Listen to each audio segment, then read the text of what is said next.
वास्तव बातमी।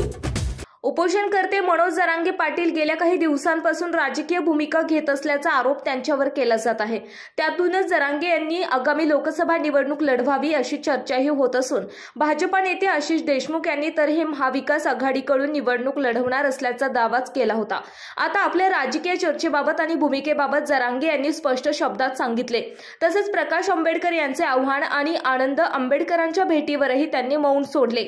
उद्या मी रुग्णालयातून डिस्चार्ज घेत आहे, त्यानंतर 2 दिवस जवळच्या लग्न कार्यासाठी गावाकडे जात आहे असे जरांगे यांनी सांगितले। तसेच आनंद आंबेडकर यांच्या भेटीवर भाष्य करताना प्रकाश आंबेडकर यांचा शब्द डावलणं मला थोडं जड जातं, पण माझं त्यांना आदरपूर्वक म्हणणं आहे, माझा सध्या मराठा आरक्षणाचा मुद्दा आहे, त्यामुळे सगळा फोकस गोरगरीब मराठ्यांच्या पोरांना आरक्षण मिळावं याकडे आहे।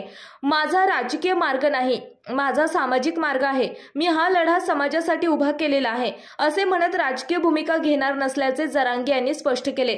जालना मतदारसंघातून तुम्ही निवडणूक लढवणार अशी चर्चा आहे। मराठा समाजही तुम्ही निवडणूक लढवावी अशी भूमिका घेत आहे। त्या संदर्भात प्रश्न विचारला असता जर तरला उपयोग नाही, समाज माझा मालक आहे, पण राजकारण हा माझा मार्ग नाही। ज्वलंत मुद्दा माझ्यासमोर सध्या फक्त आरक्षणाचा आहे। समाजाचा प्रश्न हाच माझ्यासाठी सर्वात महत्त्वाचा आहे। गोरगरीब मराठ्यांची पोरं, कष्टकऱ्यांची पोरं मोठे झाले पाहिजेत असे म्हणत राजकीय भूमिका घेणार नसल्याचंही जरांगे यांनी स्पष्ट केलं। महाराष्ट्रासह सोलापूर जिल्हा आणि माळशिरस तालुक्यातील महत्त्वाच्या आणि ताज्या बातम्या पाहण्यासाठी भूमिपुत्र न्यूज चॅनलला यूट्यूबवर सबस्क्राइब करा आणि बेल आयकॉन प्रेस करा।